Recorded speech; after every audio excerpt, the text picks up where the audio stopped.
భారత భూమి అని చెప్పని అందరూ కూడా తెలుసుకుంటున్నటువంటి ఒక అంశం. ఇక పోతే ప్రపంచ దేశాల్లో జరిగినటువంటి అనేక పెద్ద పెద్ద యుద్ధాల్లో జరిగినటువంటి సందర్భం, జరగటానికి ముందు చేసినటువంటి సన్నద్ధం సమయంలో కూడా వార్ మేనేజ్మెంట్కి భగవద్గీత చదివారు, పర్సనాలిటీ మేనేజ్మెంట్ కొరకు భగవద్గీత చదివారు, క్రైసిస్ మేనేజ్మెంట్కి భగవద్గీత చదివారు, దాంతోపాటు స్ట్రాటజీస్కి భగవద్గీత చదివారు. ఇంకా ముందుకెళ్ళినట్టయితే అనేక కోణాల నుంచి కూడా విశ్లేషణ చేసినటువంటి వ్యక్తులు కూడా ప్రపంచ దేశాల్లో భారతదేశం కంటే ఇతర దేశాలకు సంబంధించినటువంటి వాళ్ళు.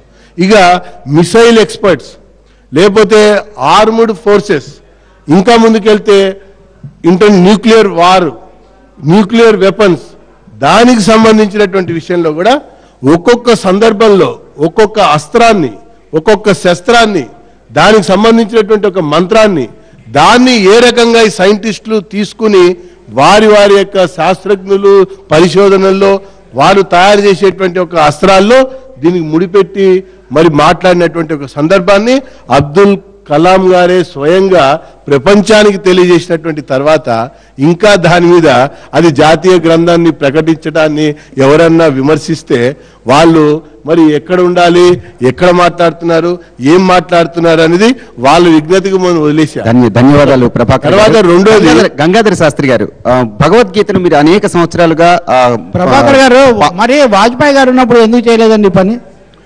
ఏంటది? ఇదే జాతీయ గ్రంథంగా చేయటమా చేయకపోవటం అనేది కాదు.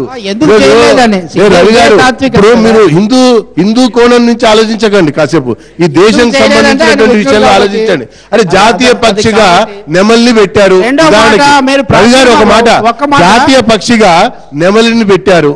అరే ఆ నెమలి అనేది సుబ్రహ్మణ్య స్వామికి వాహనం అని, కాబట్టి నెమలిని జాతీయ పక్షిగా పెట్టకూడదు అని మీరంటే ఏం చెప్తాం మేము?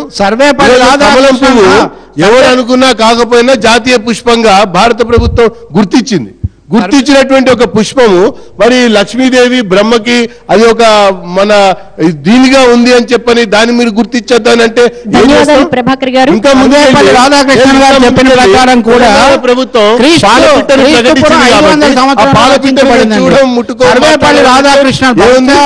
రాధాకృష్ణను ప్రశ్నించే వాళ్ళు ఎవరు ఉండరు. సర్వేపల్లి రాధాకృష్ణన్ గారు చెప్పిన ప్రకారం కూడా క్రీస్తు పూర్వం 500 సంవత్సరంలో భగవద్గీత రచించబడింది. అంతకంటే వెనక్కు జరపడం న్యాయం కాదు. అక్కడ ఒప్పుకోవచ్చు అన్నాడు. ఆయన కూడా అన్నది ఏంటంటే 500 సంవత్సరాల వరకు జరపడం తప్పు కాదని నేను అనుకుంటానన్నాడు.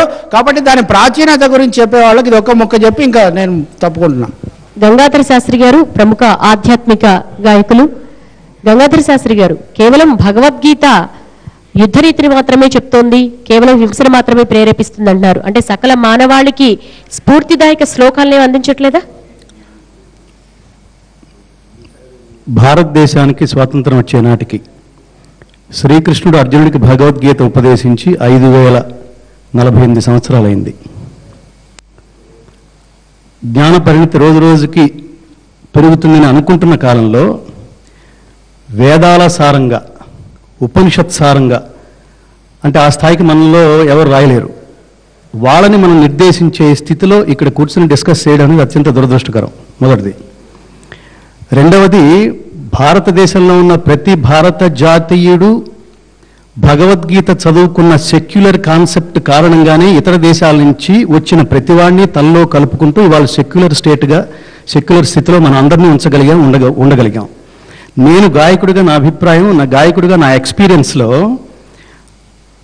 అల్లా అని ఒక నేను పాడితే, నేను చాలా సినిమా పాటలు పాడాను. అది బేసిక్గా నాకు ఇక్కడ కూర్చున్న అర్హత ఏంటంటే, నేను జర్నలిస్ట్గా నేను 2 దశాబ్దాల పాటు పనిచేశాను ఈనాడులో. తర్వాత I turn into playback singer and music director. ఇలా ప్రపంచంలోకి వెళుతున్నప్పుడు నాకు దొరికిన స్ఫూర్తి ఏమిటంటే, ఈ ప్రపంచం నుంచి వెళ్ళిపోయేలోగా ఈ ప్రపంచానికి ఏదన్నా ఒకటి శాశ్వతమైన వస్తువుని అందించి వెళ్ళిపోవాలనే ఒక ఇన్స్పిరేషన్తో నేను ఈ భగవద్గీతలోకి దిగి, అప్పటి వరకు నాకు ఘంటసాల గారి భగవద్గీతతో మాత్రమే పరిచయం. అసలు ఎందుకని ఈ జీవన గీతని మరణగీతగా మార్చేస్తున్నారేంటి? చనిపోయిన ప్రదేశాలు ఎవడన్నా ఇక్కడ భగవద్గీత ఎక్కడ వినిపిస్తుందంటే కన్ఫర్మ్డ్గా ఎవడన్నా పోయాడనో పక్క సందులో, లేదా ఎవడన్నా పోయినప్పుడే భగవద్గీత తీయాలను ఈ దాదాపుగా 2 దశాబ్దాల నుంచి జరుగుతున్న ఇది. అంతకుముందు పారాయణ గ్రంథంలాగా ఉండేది. ఇంకొక దాని మీద ఇంకొక భయం కూడా ఉంది. ఎవడన్నా ఇప్పుడు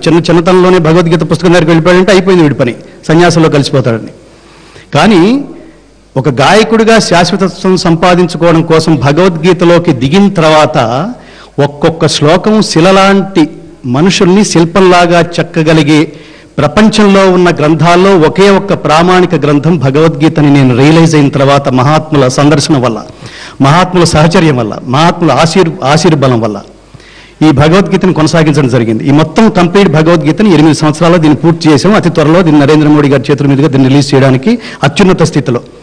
ఇదొక్క దీంతోనే అయిపోలేదు.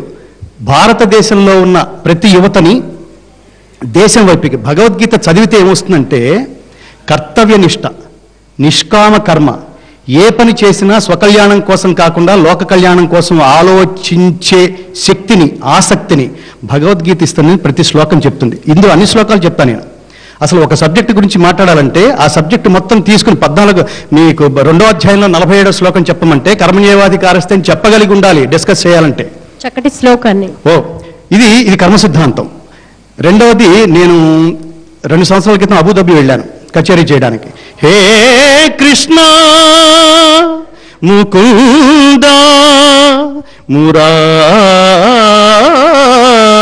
అని పాడుతుంటే మధ్యలోని అన్నాడు ఆయన. ఏది ఈ ప్రోగ్రామ్ కండక్ట్ చేసే అతను కింద కూర్చున్న ఆడియన్స్ నుంచి కట్ చేయండి అని. నాకు అర్థం కాల. ప్రోగ్రామ్ అయిన తర్వాత సరే ఆ పాట కొనసాగించాను. ఏం జరగలేదు. ప్రోగ్రామ్ అయిన తర్వాత కిందకి దిగి వస్తే ఇక్కడ వేరే దేవుణ్ణి కనుక మీరు మాట్లాడితే ప్రోగ్రామ్ అరేంజ్ చేసిన వాడిని పాడిన వాడిని ఇద్దరిని లోపలేస్తారండి. అంటే ప్రపంచంలో అత్యధిక ప్రాంతం చాలా అభద్రతతో ఉంది. ఇండియాలో ఆ పరిస్థితి లేదు. అందరిలోనూ కలిసిపోయేవాడు, అందరినీ కలుపుకోగలిగేవాడు ఒక్క భారతీయుడు మాత్రమే నాకు తెలిసి. కృష్ణుడు అర్జునుడికి భగవద్గీత గీతోపదేశం ప్రారంభిస్తూనే 2వ అధ్యాయంలో 2వ శ్లోకం నుంచి ప్రారంభిస్తాడు. కానీ ఉపదేశం ప్రారంభించింది 2వ అధ్యాయంలో 11వ శ్లోకం.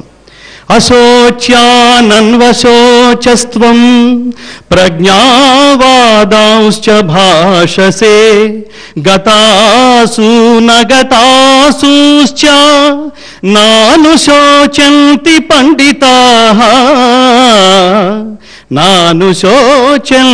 పండితాః. గీత మనం ఒకసారి ఫాలో అయితే శ్రీకృష్ణుడు అర్జునుడికి ఉపదేశించింది 574 శ్లోకాలు. అర్జునుడు మధ్య మధ్యలో డౌట్లు వచ్చి అడిగింది ఇందాక అపరం భవతో కర్మ భవతో జన్మ ఇలాంటివన్నీ అడిగింది. 84 శ్లోకాల రూపంలో డౌట్లు వచ్చినవన్నీ అడిగాడు. 41 శ్లోకాల రూపంలో అసలు అక్కడ యుద్ధరంగంలో ఏం జరుగుతుందో సంజయుడు ధృతరాష్ట్రుడు చెప్పాడు. అసలు అక్కడ ఏం జరుగుతుందో చెప్పడం ఆయన నాకు టెన్షన్ వస్తుందని ధర్మక్షేత్రే కురుక్షేత్రే అనే మొదటి శ్లోకంతో అడగడం వల్ల ఇంత చర్చ జరిగింది.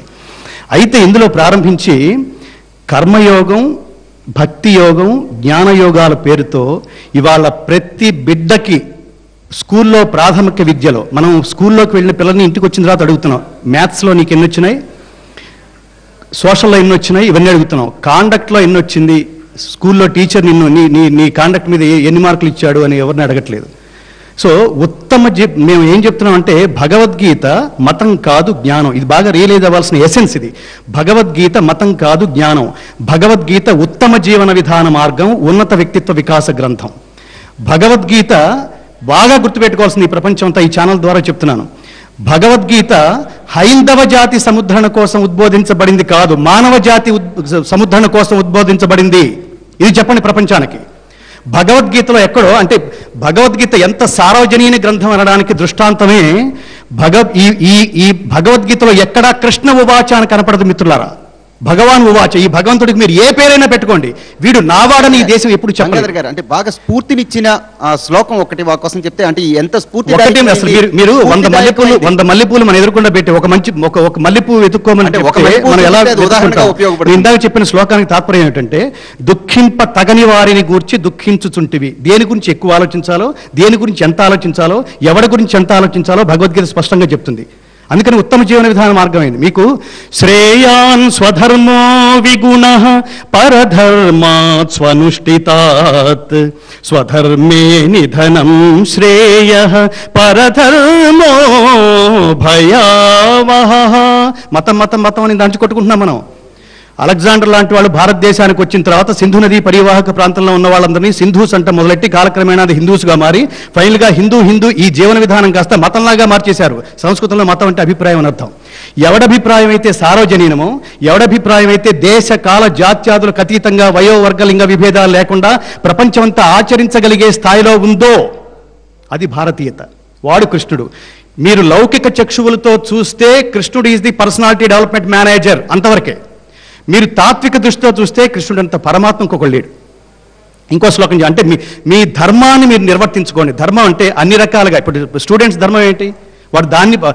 వాడు నేర్చుకున్న విద్యని లోక కళ్యాణం కోసం. బాగా అండర్లైన్ చేసుకోవాల్సిన విషయం ఏంటంటే, ఎవడైతే స్వకల్యాణం కోసం ఆలోచిస్తాడో వాడున్నంత కాలమే బతికుంటాడు, ఎవడైతే లోకం కోసం ఆలోచిస్తాడో వాడు లోకం ఉన్నంత కాలం బతికుంటాడని భగవద్గీతలో ప్రతి శ్లోకం నొక్కి నొక్కి నొక్కి నొక్కి ఎన్నోసార్లు రిపీట్ చేసి చెప్తాడు.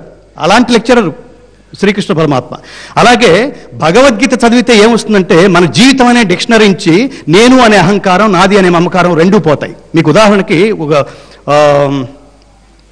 పురుషోత్తమ ప్రాప్తి యోగంలో అహం వైశ్వానరో భూత్వా ప్రాణినాం దేహమాశ్రితః ప్రాణాపాన సమాయుక్తః పచామ్యన్నం చతుర్విధం. ఏది నేర్చుకున్న తర్వాత ఇంకొకటి నేర్చుకోవడానికి ఎప్పటికీ మిగిలే ఉంటుందో దాని పేరు సైన్స్ అండి.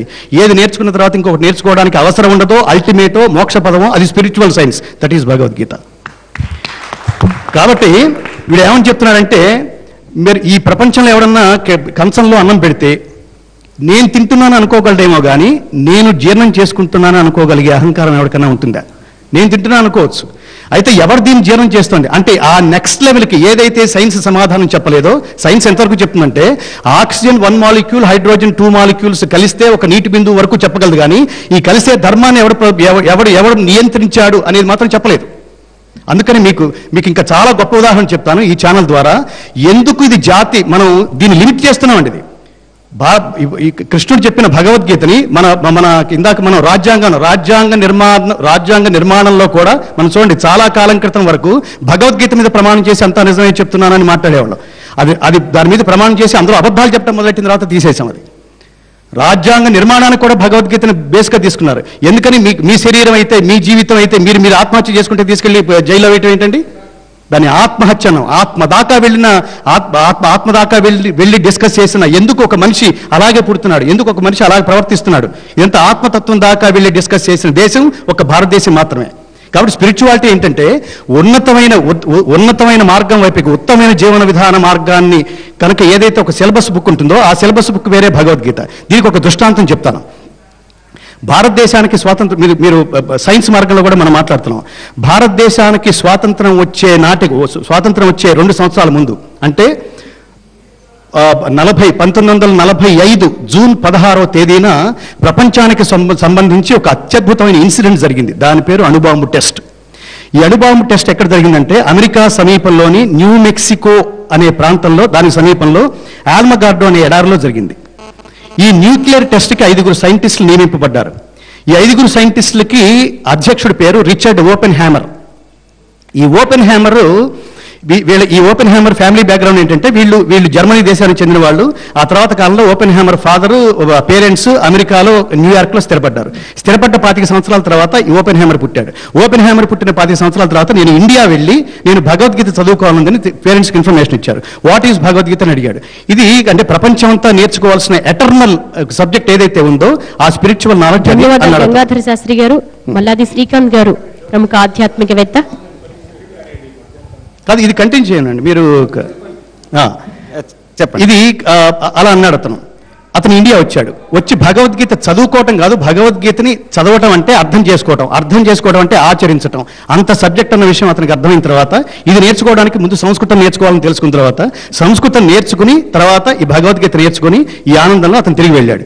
వెళ్ళిన 15 సంవత్సరాల తర్వాత అతను ఈ అణుబాంబు టెస్ట్ ఈ బృందానికి అతను అధ్యక్షుడయ్యాడు. వెళ్ళిన తర్వాత అణుబాంబు టెస్ట్ కోసం ప్రపంచం అంతా ఎదురు చూస్తోంది. ఇది సక్సెస్ అయితే ప్రపంచం ఉన్న స్థితి నుంచి ఎక్కడికో వెళ్ళిపోతుంది.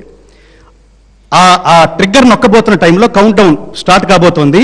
ఈ 5 శాస్త్రవేత్తల బృందం ఒక్కొక్కరు చాలా ఒక్కొక్క ఎక్స్ప్రెసివ్, ఒక ఎమోషనల్ స్థితిలో ఉన్నారు. ఇది సక్సెస్ అవుతుందా, ఫెయిల్ అవుతుందా? సక్సెస్ అయితే మనం ఎక్కడే అవుతాం, ఫెయిల్ అయితే ప్రపంచం అంతా మనం అబ్జర్వ్ చేస్తోంది అనే స్థితిలో ఉంటున్నప్పుడు కౌంట్ డౌన్ స్టార్ట్ అయింది. 5 4 3 2 1 స్టార్ట్. అది పేలింది. ఎప్పుడైతే పేలిందో ఆ శబ్దానికి, ఆ విస్ఫోటనం ప్రదర్శించిన కాంతికి ఒక్కొక్కళ్ళు ఒక్కొక్క రకమైన, ఈ సక్సెస్కి ఒక్కొక్క రకమైన ఎక్స్ప్రెషన్స్ ఇచ్చారు. ఒకడు కింద పడి కొట్టుకుంటున్నాడు, ఒకడు యురేకాని గంతులేస్తున్నాడు, ఒకడు అట్లా నిశ్చేచుడే ఉండిపోయాడు, ఒకడు ఏడుస్తున్నాడు. ఆ సమయంలో ఓపెన్ హ్యామర్ దివి సూర్య సహస్రస్య భవేద్ యుగపదుద్ధిత యది భా సదృశీ సా స్యాత్ భాసస్తస్య మహాత్మనః మహాత్మనః అంటున్నాడు అతను. ఇంత లెంగ్త్ ఎక్స్ప్రెషన్కి మిగతా నలుగురు షాక్ అయ్యి ఏంట్రా అంత లెంగ్త్ ఎక్స్ప్రెషన్ ఇచ్చావు, ఏంటి, వాట్ డస్ ఇట్ మీన్ అడిగారు అతను. ఓపెన్ హ్యామర్ అన్నాడు, ఇప్పుడు మనం చూసిన మహాద్భుతమైన విస్ఫోటనానికి ప్రపంచ వాంగ్మయంలో నాకు కనిపిస్తున్న ఒకే ఒక్క భావ సముదాయం భారతదేశంలో ఉన్న భగవద్గీతలో 11వ అధ్యాయంలో 12వ శ్లోకంలో మాత్రమే నాకు కనిపిస్తోంది. ఆకాశమున వేల కొలది సూర్యులు ఏకకాలమున ప్రకాశించగా ఏర్పడు కాంతితో ఆ విశ్వరూప ప్రకాశమును పోల్చవచ్చును ఏమో అంటున్నాడు.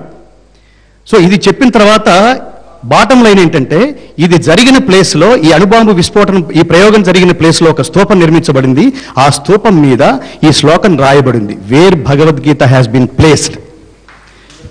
మన భగవద్గీతలో ఇంకా ఇంకా పిల్లలకి భగవద్గీత రాకపోవడం, అసలు ఇది మతం ఏంటండి? అంటే మీరు ఏదైతే కోణం నుంచి మతం అనే పదం ఉపయోగిస్తున్నామో, మీ కర్మణ్యేవాధికారస్తే మా ఫలేషు కదాచన మా కర్మ ఫల హేతుర్భూః మా తే సంగోస్త్వకర్మణి.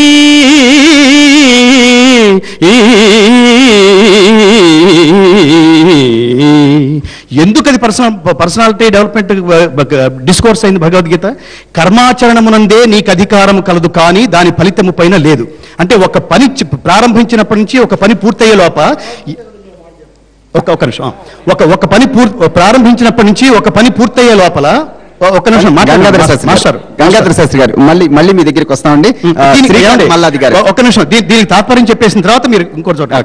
ఒక పని ప్రారంభించినప్పటి నుంచి ఒక పని పూర్తయ్యే లోపల ఎన్నో సహకరిస్తే గానీ ఆ పని పూర్తి కానప్పుడు ఇది నేనే చేశాననే అహంకారంతో ఆ పని చేయకూడదు. ఇప్పుడు నేను మీతో మాట్లాడుతున్నా అంటే మైక్ లేకపోతే ఈ ప్రపంచానికి చేరదు. కానీ కాబట్టి ఈ ప్రపంచంలో ఏ పని చేసినా కూడా నీ డ్యూటీ బేస్డ్తో చేయాలి తప్ప నేను నాది అనే అహంకారంతో చేయకుండా ఉండటమే స్వాభావిక లక్షణం, ధర్మం, కర్తవ్యం అని చెప్పేది. ఇందులో మీకు ఎక్కడ ఇలాంటి శ్రేయాన్ స్వధర్మో విగుణః ఇలాంటి కొన్ని వందల శ్లోకాలు చెప్తాం.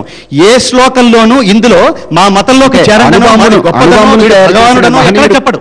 అణుబాంబుని తయారు చేసిన మహనీయుడు కూడా తప్పనిసరిగా భగవద్గీతలో ఉన్న మంచిని తీసుకొని ఈ ప్రేరణ పొందాడు అని చెప్పడం నిజంగా భగవద్గీత హిరోషిమా నాగసాకి ఎక్కడైతే మ్యూజియం ఉందో అక్కడ కూడా పెట్టారండి ఆ శ్లోకాన్ని తీసుకెళ్ళి. వాళ్ళు జపనీయులు కూడా వాళ్ళు పెట్టుకున్నారు ఈ శ్లోకాన్ని, దివి సూర్య సహస్రస్య. మల్లాది శ్రీకాంత్ గారు ప్రముఖ ఆధ్యాత్మికవేత్త.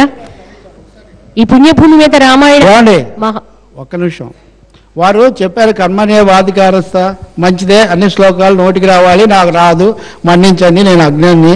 కానీ నేను కూడా యోధుడు సారథి అనే పుస్తకాన్ని అనువాదం చేశాను. ఇది భగవద్గీతకు సరళ భాషలో వివరణ ఇస్తుంది. ఒక్కొక్క యోధుడు సారథి అంటే యోధుడు వేరు, సారథి వేరు. సారథి అది జీవన సారథి స్థాయిలో ఆయన చెప్పాడు. దీని గురించి ఇతర వివరాలు అన్న, కానీ ఒక్క మాట చెప్తున్నా, కర్మ సిద్ధాంతాన్ని భగవద్గీతకు ఆపాదించడం. రెండో వాక్యానికి అర్థం అహంభావం వద్దని కాదు.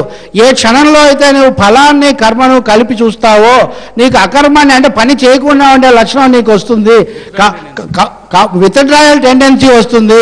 కాబట్టి విత్డ్రాయల్ టెండెన్సీ రాకుండా ఉండాలంటే నువ్వు ఫలాన్ని గురించి ఎక్కువ దీన్ని మన దేశంలో ఏంటంటే ఫలితం ఆశించొద్దు నాయనా, నువ్వు కర్మ సిద్ధాంతానికి మనం దారి తీసాం. ఫలితంతో నిమిత్తం లేకుండా నువ్వు కర్మ చేయాలి అనేది ఇక్కడ ముఖ్యమైనటువంటి అర్థం. ఈ అంశం భగవద్గీత గురించి చర్చించేటప్పుడు చాలా కీలకం కాబట్టి చెప్తున్నా నేను. మీరు వెనక్కు పోవటం కాదు, మీ కర్మ మీరు చేయాలి. ఫలితం వస్తేనే చేస్తాను, ఎన్నికల్లో గెలిస్తేనే పోటీ చేస్తానంటే ప్రభాకర్ గారు ఇప్పటివరకు గెలిచి మళ్ళీ ఇక్కడికి వచ్చేవారు కాదు.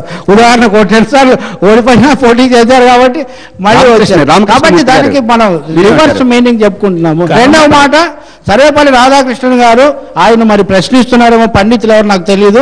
ఆయన చెప్పిన తేదీ నేను చెప్పాను 500 సంవత్సరంలో ఇది వచ్చిందని. దాన్ని పూర్వపక్షం చేసే వాదన ఎవరైనా చెప్తే వింటారు. ఒక విషయం మనం ఇందాక నుంచి మీరు సంకల్పంలో కూడా 5150 సంవత్సరాల అప్పుడు దీన్ని మనం చెప్పాము అని చెప్తున్నారు. కానీ కృష్ణుడు భగవద్గీతలో చెప్పిన శ్లోకం మీకు చెప్తాను. 4వ అధ్యాయంలో మొట్టమొదటి శ్లోకం, ఇమం వివస్వతే యోగం ప్రోక్తవానహం అవ్యయం వివస్వాన్ మనవే ప్రాహ మనురిక్ష్వాకవే బ్రవీత్. అంటే అర్థము, ఈ అద్భుతమైన జ్ఞానాన్ని నేను మొదట సూర్యుడికి చెప్పాను, సూర్యుడు తన కొనుక్కోయినటువంటి వైవస్వత మనువుకు చెప్పాడు, ఆ మనువు తన కుమారుడైనటువంటి ఇక్ష్వాకుడికి చెప్పాడు. అప్పటిది ఈ జ్ఞానం అని చెబుతూ, ఏవం పరంపరా ప్రాప్తం ఇమం రాజర్షయో విదుహు సకాలే నేహ మహత యోగో నష్ట పరంతప. అలా పరంపరానుగతంగా వస్తున్న ఈ జ్ఞానము కాలానుగతంగా అంతమైపోయింది. కాబట్టి యదా యదా హి ధర్మస్య గ్లానిర్భవతి భారత అభ్యుత్థానమ ధర్మస్య తదాత్మానం సృజామ్యహం. ఎప్పుడెప్పుడైతే ఈ ధర్మానికి గ్లాని ఏర్పడుతుందో అప్పుడప్పుడు నేను తిరిగి నన్ను సృజించుకుంటాను అని చెప్పడంలో అద్భుతమైన వైజ్ఞానిక రహస్యం ఉంది. In any stable equilibrium system when it get disturbed it automatically comes to stability on its own అనే అద్భుతమైనటువంటి వైజ్ఞానిక రహస్యం క్లాసికల్ ఫిజిక్స్ న్యూటను గెలీలియో ప్రతిపాదించినప్పుడు మాస్, లైట్, మ్యాగ్నెట్ ఇవన్నీ కూడా ఇండివిడ్యువల్ ఎంటిటీస్ అని చెప్తే, అదే మ్యాక్స్వెల్ లేదు మ్యాగ్నెట్ కు అయస్కాంత తత్వానికి విద్యుత్తుకు అవినాభావ సంబంధం ఉంది, ఈ రెండు ఒకే శక్తి యొక్క రెండు రూపాలు అని చెప్పాడు. అదే హెడ్స్కి వచ్చేసరికి అతనన్నాడు ఈ కాంతి అనేది విద్యుదయస్కాంత తరంగాల్లో ప్రవహిస్తోంది, ఇది చార్జెస్ యొక్క వైబ్రేషన్ అని చెప్పాడు. ఐన్స్టైన్ వచ్చి దీన్ని మొత్తం కాదంటూ రిలేటివ్ థియరీని ప్రతిపాదించాడు. ఇదంతా మీకు ఎందుకు చెప్తున్నాను అంటే, ఈ రోజు సోకాళ్ళు చెప్పేటువంటి string phenomena theory of everything లో ఏం చెబుతున్నారు అంటే, ఈ మొత్తం ప్రపంచము చిన్న చిన్న శక్తి రూపాలతో ఆవిష్కరింపబడింది, అది వాటి వాటి యొక్క అద్భుతమైనటువంటి తత్వాన్ని ప్రదర్శిస్తూ ఉంటాయని. ఇదే శ్లోకం 13వ అధ్యాయంలో 20వ శ్లోకంలో చెప్పాడు. అవిభక్తంచ భూతేషు విభక్త చ మతస్థితం భూతభర్తృచ తజ్ఞేయం గ్రసిష్ణు ప్రభ విష్ణుచ. పరమాత్మ అమ్మ ఇది ఒక్కటి మనం ముగించలేమమ్మా. అద్భుతం. ఎందుకు దీన్ని జాతీయ గ్రంథంగా ప్రకటించాలి? నా మిత్రులకు వాళ్ళు భారతీయులను ఒప్పుకుంటున్నారు కాబట్టి ఒక విషయాన్ని తెలియజేయాలి. సివి రామన్కు మొట్టమొదట నోబెల్ ప్రైజ్ వచ్చినప్పుడు ఆయన విదేశాలకు వెళ్లి బోరున ఏడ్చాడు నోబెల్ ప్రైజ్ తీసుకుంటూ. ఎందుకు అంటే, నా దేశం బానిసత్వంలో ఉంది, ఇక్కడ నా జెండాను పెట్టుకోవాలంటే నేను విదేశీయుల జెండా పెట్టుకోవాలని. ఈ రోజు మనం మన గ్రంథం ఏమిటి, మన జాతీయ గ్రంథం ఏమిటి అని చెప్పుకోవాలి అంటే, జాతీయ పక్షి ఉంది, జాతీయ జంతువు ఉంది, జాతీయ పతాక ఉంది, కానీ జాతీయ గ్రంథం లేదు. మరి అలాంటి జాతీయ గ్రంథాన్ని మనం ఈ రోజు ప్రపంచానికి అందించి పంచుకు తినటం భారతీయుని యొక్క జీవన సాంప్రదాయం, ఉంచుకొని తినటం కాదు. ఈ భగవద్గీతలో ఉన్న అద్భుతమైన జ్ఞానాన్ని ప్రపంచానికి అందరికీ అందించాలనే సత్సంకల్పంతో దాన్ని జాతీయ గ్రంథంగా ప్రకటిస్తే బాగుంటుందని ఆలోచన చేస్తే దాంట్లో తప్పే ఉంది. కాబట్టి భగవద్గీతలో సైన్స్ ఉంది, భగవద్గీతలో వ్యక్తిత్వ వికాసం ఉంది. చంచలం హి మన కృష్ణ ప్రమాధివలవద్ధుడం తస్యాహం నిగ్రహం మన్యే వాయోరివసు దుష్కరం. నా మనస్సు చంచలంగా ఉంది, చలించిపోతుంది, దీన్ని ఎట్లా స్థిరంగా ఉంచుకోవాలి అంటే, అసంశయం మహాబాహో మనో దుర్నిగ్రహం చలం అభ్యాసేనతు కౌంతేయ వైరాగ్యేణ చ గుహ్యతి. 6వ అధ్యాయం 34వ శ్లోకం 35వ శ్లోకం. కాబట్టి మనస్సు చంచలంగా ఎవరికి ఉండటం లేదు. సంకల్ప వికల్పాత్మకమైన ఈ మనస్సును స్థిరంగా ఉంచుకోవాలంటే అభ్యాసము, వైరాగ్యము. అభ్యాసం అంటే ప్రాక్టీస్ అయితే, వైరాగ్యము అంటే అన్ని వదులుకోవటం అని ఒక అర్థం ఉంటే, విశేష రాగ ఇది వైరాగ్య, నీ దగ్గర ఉన్నది అందరికీ పంచమని చెప్పటం కూడా అద్భుతమైనటువంటి వైరాగ్యం అనేది తెలియజేస్తోంది. కాబట్టి మనకు మన కోరికలు తీర్చుకోవాలంటే సహయజ్ఞ ప్రజా సృష్ట్వా పురోవాచ ప్రజాపతి అనేన ప్రసవిశ్వత్వం ఏషవోత్విష్ట కామధుక్. 3వ అధ్యాయం 10వ శ్లోకం. యజ్ఞాన్ని ఆచరించి దేవతలను సంతృప్తిపరిచి నీ కోరికలు తీర్చుకోమంటూ యజ్ఞశిష్టా సినస్తంతో ముచ్యంతే సర్వకిల్బిషై భుంజతే తే త్వగం పాప ఏ పచంతి ఆత్మకారణాత్. 3వ అధ్యాయం 13వ శ్లోకం. నువ్వు యజ్ఞ అవశిష్టాన్ని భుజించినట్టయితే అది నీ యొక్క పాపాలన్నింటినీ ప్రక్షాళన చేస్తోంది. యజ్ఞం అంటే ఏమిటి? ద్రవ్య యజ్ఞాస్తపో యజ్ఞ వేద యజ్ఞాస్తదాపతే స్వాధ్యాయ జ్ఞాన యజ్ఞాశ్చ యత సంక్షిప్తవితాహ అంటూ తెలియజేస్తాడు. ద్రవ్యయజ్ఞం, నీ దగ్గర ఉన్న ధనాన్ని పేదల కోసం, ఆశ్రితుల కోసం పంచు. తపోయజ్ఞము, అద్భుతమైన తపస్సు ద్వారా ప్రకృతిని నీ స్వాధీనం చేసుకునే ప్రయత్నం చెయ్యి. యోగయజ్ఞ, నీ ఇంద్రియములన్నింటినీ నీ యొక్క సంయమనంలో ఉంచుకొని అద్భుతమైనటువంటి ఆనందాన్ని పొందే ప్రయత్నం చెయ్యి అంటూ యజ్ఞం యొక్క వివరణ తెలియజేస్తూ కోరికలు ఎలా తీర్చుకోవాలో తెలియజేశాడు, విజ్ఞానాన్ని తెలియజేశాడు, వ్యక్తిత్వ వికాసం కోసం అద్భుతమైనటువంటి లక్షణాలన్నింటినీ తెలియజేశాడు. ఆహారం ఎలా భుజించాలి, ఆయు సత్వ బలారోగ్య సుఖ ప్రీతి వివర్ధనాః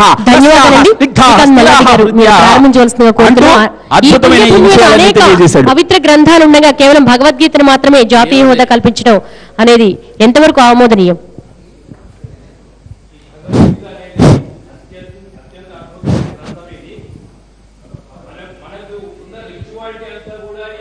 గీత అనే స్పిరిచువాలిటీ నుంచే వచ్చింది. అది ఆ స్పిరిచువాలిటీలో కూడా మొత్తం స్పెల్లింగ్ చూస్తే SPI తీసేస్తే రిచువాలిటీ, ఆ స్పిరిచువాలిటీనే అద్భుతమైన రిచువాలిటీ ఉంది. ఆ భగవద్గీతను అయితే ఎవరు సాధన చేస్తారో ఆ వ్యక్తి యొక్క జీవితంలో సాధించనిదన్నట్టు ఏది ఉండదు. ఈ భగవద్గీత అన్ని పరిష్కారాలకి కూడా ఒక సమస్యకి అన్ని పరిష్కారాలను చెప్తుంది. ఇది ప్రాబ్లమ్స్లో కూడా ప్రాబ్లమ్స్ అనే విషయంలో ఆ ఎస్ అనేది ఏం చెప్తుందంటే ప్రాబ్లమ్ ఈజ్ సాల్వబుల్. అవి ఎప్పుడైతే ప్రాబ్లమ్ ఈజ్ సాల్వబుల్ అన్నామో మనం ఇంపాసిబుల్ అనకూడదు. ఇంపాసిబుల్ కూడా ఐ యామ్ పాసిబుల్ అని చెప్తుంది. ఇటువంటి అద్భుతమైన భగవద్గీత గ్రంథాన్ని మనం ఇంటర్నేషనల్గా చేయడం కూడా ఎటువంటి తప్పు లేదు. ఇవాళ మార్నింగ్ ఏమైందంటే నేను పూలు తెచ్చుకుందాం అని మార్కెట్కి వెళ్ళాను. ఒక ఫోన్ వచ్చింది. ఫోన్లో ఏమండి మా ఇంటికి రావాలి వాళ్ళు సాయంత్రం భోజనానికి అన్నారు. నేను లేదయ్యా నేను ఇట్లా వెళ్తున్నాను భగవద్గీత కార్యక్రమం ఉంది దాంట్లో పార్టిసిపేట్ చేయాలన్నారు. అక్కడ విన్న పూల వ్యాపారి ఏమండి భగవద్గీత అంటే అర్జునుడు అభిమన్యుడు చచ్చిపోయినప్పుడు కృష్ణుడు బోధించాడు కదండి అని మన గంగాధర శాస్త్రి గారు చెప్పినట్టు అది అందరూ కూడా రాంగ్ అజంప్షన్గా తీసుకుని రాంగ్ డైరెక్షన్లో వెళ్తున్నారు. ఈ భగవద్గీత అనేది ప్రతి ఒక్క స్కూల్ నుంచే కానీ ప్రతి ఇంటి నుంచి కానీ ప్రతి సంస్థ నుంచి కానీ నేషనల్ వైడ్గా ఇంటర్నేషనల్ వైడ్గా అందరూ పాటించి దీనిలో అద్భుతమైన సారాంశాన్ని తెలుసుకోవాలి. దీంట్లో అజ్ఞానాన్ని పోగొట్టుకోవాలి. అజ్ఞానాన్ని పోగొట్టుకుని తమోగుణం, ఆ తమోగుణంలోంచి సత్వగుణంలోకి వెళ్ళడానికి ప్రయత్నం చేయాలి. సత్వగుణంలోకి వెళ్లే ముందు ఈ మిడిమిడి అజ్ఞానము మిడిమిడి జ్ఞానము అనే వాటిలోంచి జ్ఞానము అయిన మార్గంలోకి పంపించే అద్భుతమైన గ్రంథం ఇది. ఇది జాతీయతం చేయడంలో కాదు, ఇది ఇంటర్నేషనల్ కూడా అన్ని మేనేజ్మెంట్స్లో కూడా యూజ్ చేస్తున్నారు. మేనేజ్మెంట్లో ఈ భగవద్గీత ఏం చెప్తుంటే మేనేజ్మెంట్ అంటే manage people carefully. It is the management is an art of managing money, machinery, material and people. అటువంటి ఈ పీపుల్తో ఈ సంస్థల్లో పనిచేసేటప్పుడు మేనేజ్మెంట్లో కూడా అందరూ కూడా ఎవరిని కూడా ఎక్కడన్నా వెళ్ళి అడిగితే ఏ మేనేజ్మెంట్ అయినా కానీ మేనేజ్మెంట్ ఆఫ్ సెల్ఫ్ కానీ మేనేజ్మెంట్ ఆఫ్ ఫ్యామిలీ కానీ మేనేజ్మెంట్ ఆఫ్ ఇండస్ట్రీస్ కానీ మేనేజ్మెంట్ ఆఫ్ ఎంటైర్ పొలిటికల్ కానీ ఏదైనా తీసుకోండి. ప్రతి ఒక్కళ్ళు ఏంటయ్యా ఏం తెలుసు నీకు భగవద్గీత అంటే ప్రతి ఒక్కళ్ళు ఏం చెప్తారంటే గంగాధర శాస్త్రి గారు చెప్పినట్టే కర్మణ్యేవాధికారస్తే మా ఫలేషు కదాచన మా కర్మ ఫల హేతుర్భుః మాతే సంగోస్త్వ కర్మణి. ప్రతి ఒక్కళ్ళని నేను ఈ ప్రోగ్రాంకి వచ్చే ముందు ఏమైనా నేను మేనేజ్మెంట్ గురించి మాట్లాడుతున్నాను నీకేం తెలుసు భగవద్గీత అంటే నేను అడిగిన 10 మందిలో 9 మంది ఇదే శ్లోకం చెప్పారు. అంటే భగవద్గీతలో ప్రతి ఒక్కళ్ళు దాన్ని అనుచరిస్తున్నారు. దాంతో వాళ్ళు ఉన్న అజ్ఞానాన్ని పోగొట్టుకుని అహంకారాన్ని పోగొట్టుకుని భయాన్ని తొలగించుకుంటున్నారు. మీరు జాతీయ హోదా మీద మీకు అభ్యంతరాలు సుబ్బరాజు గారు. హలో భక్తులారా, భక్తాగ్రేసులారా, నాకన్నా ముందు పెద్దలందరూ కూడా అన్ని విషయాలు తెలియజేశారు. కానీ నేను కూడా భగవద్గీత గురించి మీకు క్లుప్తంగా తెలియజేస్తున్నాను. దాంట్లో ఏ విషయాలైనా తప్పులుంటే క్షమిస్తారని కూడా మనవి చేసుకుంటున్నాను. అసలు నేనంటే ఎవరు అనే విషయాన్ని తెలుసుకోవాలి. నేనంటే ఎవరు? నేనే ఆత్మ. ఈ శరీరం అనేది నాది. ఆత్మ అనేది నేను, శరీరం అనేది నాది. ఈ శరీరంలో ఈ ఆత్మ ఇమిడి ఉంటేనే దాన్ని మనిషి అంటున్నారు. కానీ ఈ శరీరం నుంచి ఈ యొక్క ఆత్మ ఎప్పుడు పోతుందో దాన్ని ఏమంటున్నాం? శవం అంటున్నాం. అంటే ఆత్మకి చావు లేదు, శరీరానికి మాత్రం చావు ఉంది. అంటే ఆత్మ అనేది నశించదు, శరీరం అనేది నశించిపోతుంది. కానీ ఈ ఆత్మ అనేది కంటికి కనబడతా ఉంటుంది, ఆత్మ అనేది కంటికి కనబడదు. ఈ శరీరం అనేది కంటికి కనబడతా ఉంటుంది. ఈ ఆత్మే జీవాత్మే పరమాత్మ. కానీ ఈ ఆత్మ అనేది 2 కన్నుబొమ్మల మధ్యలో ఉంటుంది. ఆ విషయాన్ని గుర్తించుకుంటే ఏ మతస్థులైనా సరే, అన్ని మతస్థులు కూడా ఈ భక్తి మార్గాన్ని గురించి ఏ విషయం కూడా పేచీలు ఉండవు. అసలు విషయం ఏంటంటే ఆత్మ అనేది రథసారథి. కానీ ఈ శరీరం అనేది రథం. ఈ రథాన్ని నడిపేది ఏది? ధన్యవాదాలు నిరంజన్ స్వామి గారు, ధన్యవాదాలు. తర్వాత సుబ్బరాజు గారు. నేను ఇంకొక మాట చెప్తాను. సుబ్బరాజు గారు మళ్ళీ మీ దగ్గరికి వద్దామండి. సుబ్బరాజు గారు, జాతీయ గ్రంథమా చేయాలా? శ్రీకాంత్ గారు, అందరికీ అవకాశం రావాలండి. చాలా క్లుప్తంగా మళ్ళీ మీకు అవకాశం వస్తుంది. పి సుబ్బరాజు గారు మీరు ప్రారంభించండి. మళ్ళీ మీకు అవకాశం వస్తుంది. Now we are discussing about on Bhagavad Gita to do the rational గ్రంథమా కాదా అని. ఆ నవ్వుని తిప్పేస్తే అది 1 అవుతుంది. 1 is the past tense of in. ఆ నవ్వులోనే now we all are taking the ownership, OWN own ownership తీసుకుంటున్నాం, అకౌంటబిలిటీ తీసుకుంటున్నాం. ఇది జాతీయ గ్రంథం చెయ్యాలి అని మనందరం కూడా డిబేట్ చేస్తున్నాం, డిస్కస్ చేస్తున్నాం. ఫైనల్ గా జరిగేది ఇది. మనం ఫెయిల్యూర్స్ ని డిస్కస్ చేసుకుని సక్సెస్ అనే మార్గంలోంచి రిజల్ట్ లో అనే పైన తెచ్చి ఈ వాల్యూ అనే భగవద్గీత వాల్యూ తీసుకొస్తున్నాం. అందుకనే ఈ నవ్ లో కూడా NO నవ్ మనం డిస్కస్ చేసుకుంటున్నాం కాబట్టి NOW now here we are here. If we are not going to discuss on this, we are no way. సారాంశమే భగవతత్వం. ఈ భగవతత్వం అంటే భగవత్ ప్రాప్తిని పొందాలంటే ఏం చేయాలి? మనం భగవంతుని గురించి మన భక్తి మార్గంలో తెలుసుకోవాలి. ముక్తి మార్గం చెప్పండి. ఇప్పుడు అదే ప్రయత్నం జరుగుతుందండి సుబ్బరాజు గారు. ఎంతవరకు చాలా మంది మాట్లాడారు, నేను అసలు మధ్యలో ఎక్కడ కలగ చేసుకోలే. దయచేసి నేను మాట్లాడినప్పుడు వినడానికి ప్రయత్నం చేయండి. హేతువాదులు నాస్తికులు అంటే వీళ్ళు మత వ్యతిరేకులు, సమాజ వ్యతిరేకులు అనేటువంటి ధోరణి చాలా మందిలో కనిపిస్తోంది. హేతువాదులు అంటే ముందుగా అర్థం చేసుకోవాల్సింది, ఒక మతస్థుడు ఇతర మతస్థులకి ఏ రకంగా వ్యతిరేకమో హేతువాది అన్ని మతాలకి ఆ రకంగా వ్యతిరేకని అర్థం చేసుకోవాలి. ముందుగా అన్ని మతాలకి వ్యతిరేకి అన్నంత మాత్రాన అతను మనిషికి వ్యతిరేక కాదు, సమాజానికి వ్యతిరేక కాదు. సమాజ హితం కోరుతూ ఈ మతం పేరు మీద, కులం పేరు మీద ఈ దేశంలో ప్రజల మధ్య అగాధాలు సృష్టిస్తున్నటువంటి అంశాలు ఏమైతే ఉన్నాయో వాటికి వ్యతిరేకంగా అర్థం చేసుకోవాలి. ముందు ఇక్కడ చాలామంది భగవద్గీత గురించి రకరకాల స్టేట్మెంట్లు ఇచ్చారు. ముందుగానే భక్తి టీవీ వారు దీనికి ఇంట్రడక్షన్ ఇస్తూ 59 ప్రపంచ భాషల్లోకి అనువదించబడింది అన్నారు. ఇంకొక ఆయన ఆ మూల నుంచి మాట్లాడుతూ ప్రపంచ భాషల్లో చాలా భాషల్లోకి అనువదించబడిన గొప్ప గ్రంథం అన్నారు. అసలు ఏ గ్రంథానికైనా గొప్పతనం ఆపాదించాలంటే ఎన్ని భాషల్లోకి అనువదించారనేటువంటిది అసలు ప్రమాణం కానే కాదు. ఆ రకంగా చూడవలసి వస్తే ఈ ప్రపంచంలో అత్యధిక భాషల్లోకి అనువదించబడిన గ్రంథం బైబిల్. మీరు ఏ దేశంలోకి వెళ్ళండి, ఎక్కడే చోట కనిపిస్తుంది. ఇప్పుడు మనం చాలామంది కొన్ని స్టేట్మెంట్లు ఇచ్చారు. విశ్వ మానవాళి మొత్తానికి బోధ చేసినటువంటి గ్రంథం భగవద్గీత అని ఒకళ్ళు చెప్పారు. చచ్చిన వాడు మళ్ళీ పుడతాడు కాబట్టి నువ్వు చేయదలుచుకున్న పని చేయి, నువ్వు ఫలాన్ని ఆశించకని చెప్పి భగవద్గీత చెప్పిందని ఒకళ్ళు చెప్పారు. భా అంటే వెలుగు, రతి అంటే ఇష్టం కాబట్టి అర్జునుడిని భారతి అని చెప్పి సంబోధించి భగవద్గీత చెప్పారని ఒకళ్ళు చెప్పారు. ఇది హేతుబద్ధమైన శాస్త్రం, మనస్తత్వ శాస్త్రం, అసలు మానసిక వికాసానికి దీన్ని బోధించవలసిన అవసరం ఉందని కొంతమంది చెప్పారు. విజయాల సాధనకు అసలు భగవద్గీతే మూలం అని కొంతమంది చెప్పారు. మన దేశంలో ఇది పుట్టినందుకు మనందరం కూడా చాలా గర్వంగా చెప్పుకోవాలి, ఈ గ్రంథం మా దేశంలో పుట్టిన గ్రంథం అని చెప్పి కొంతమంది చెప్పారు. ఇకపోతే పాపం పెరిగిపోతుంది, ఈ పాపం పెరిగిపోకుండా ఉండాలంటే భగవద్గీతను మనం అర్థం చేసుకుని ఆచరణలో పెట్టాలని ఒకళ్ళు చెప్పారు. అన్నిటికీ మించి ఈ కులాలను నేను సృష్టించాను, గుణకర్మ విభాగశాన చోట మటుకు కొంతమంది వివరణ ఇచ్చారు. అసలు గుణకర్మ విభాగశ అంటే కులాన్ని గుణాన్ని బట్టి కర్మను బట్టి విభజించారు తప్ప, కులాన్ని బట్టి కర్మను బట్టి గుణాన్ని బట్టి విభజించారు తప్ప కులాన్ని అక్కడ ప్రస్తావించలేదు అని చెప్పి కొంతమంది చెప్పారు. మరి కులాన్ని ప్రస్తావించలేదు అంటే మన సంస్కృతిలో కొంచెం వెనక్కి వెళితే 3/12/1829లో ఆంగ్లేయుల పాలనలో కామన్ క్రిమినల్ కోడ్ని దేశంలో ప్రవేశపెట్టక ముందు కులం పేరు మీదే చట్టాలు ఉండేవి. అగ్రకులం వాడు ఒక నేరం చేస్తే వాడికి ఒక రకమైన శిక్ష, కింది కులం వాడు నేరం చేస్తే వాడికి ఒక రకమైన శిక్ష. ఈ రకమైనటువంటి చట్టాలను రద్దు చేస్తూ 3/12/1829లో ఆంగ్లేయులు చట్టం తీసుకొచ్చారు అంటే కులం పేరు మీద ఈ దేశంలో అమానుషత్వం కొనసాగిందని అర్థం.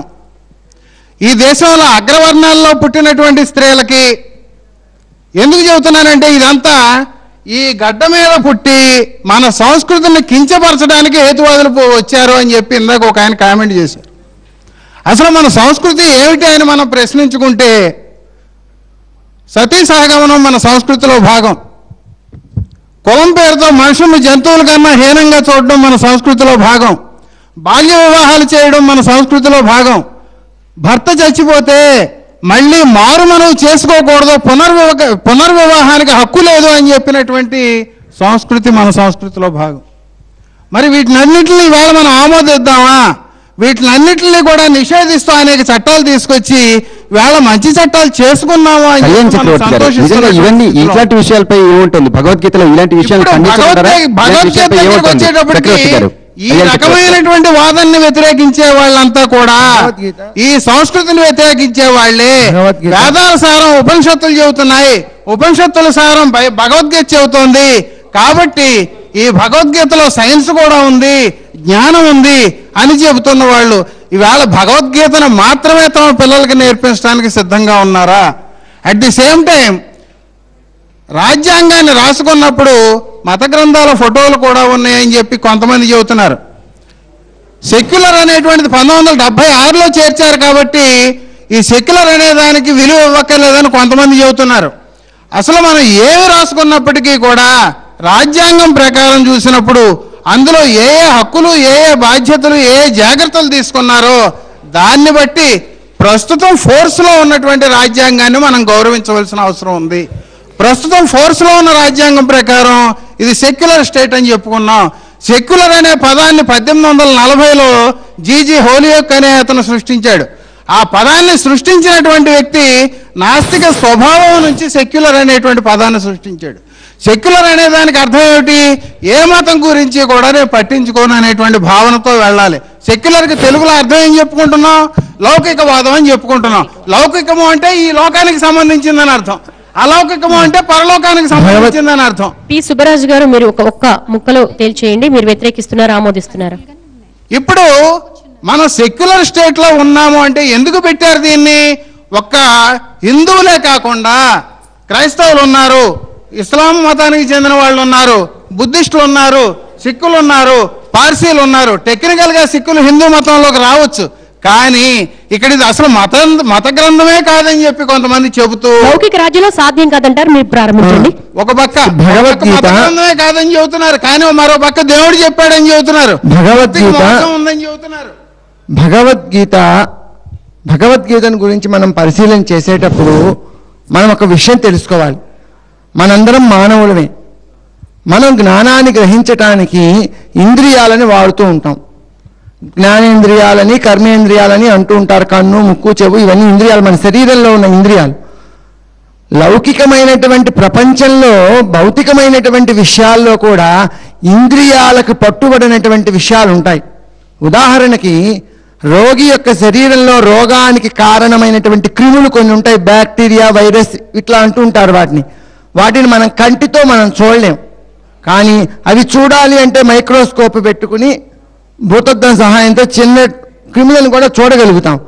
ఒక రోగాన్ని కలిగించేటటువంటి క్రిమినే కంటితో చూడలేనప్పుడు, అంటే ఇంద్రియాలు వాటిని చూడటానికి ఇంద్రియాల పరిధి చాలనప్పుడు, మహోత్కృష్టమైనటువంటి విషయాన్ని తెలుసుకోవటానికి అసలు ఇంద్రియాలు చాలవని నేను అంటలా, కేవలం ఇంద్రియాలే చాలవు.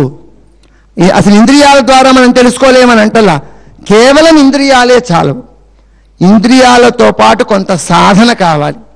అలా సాధన చేసినటువంటి ఋషులు దర్శించినటువంటి జ్ఞానం భారతదేశానికి ఉన్నది.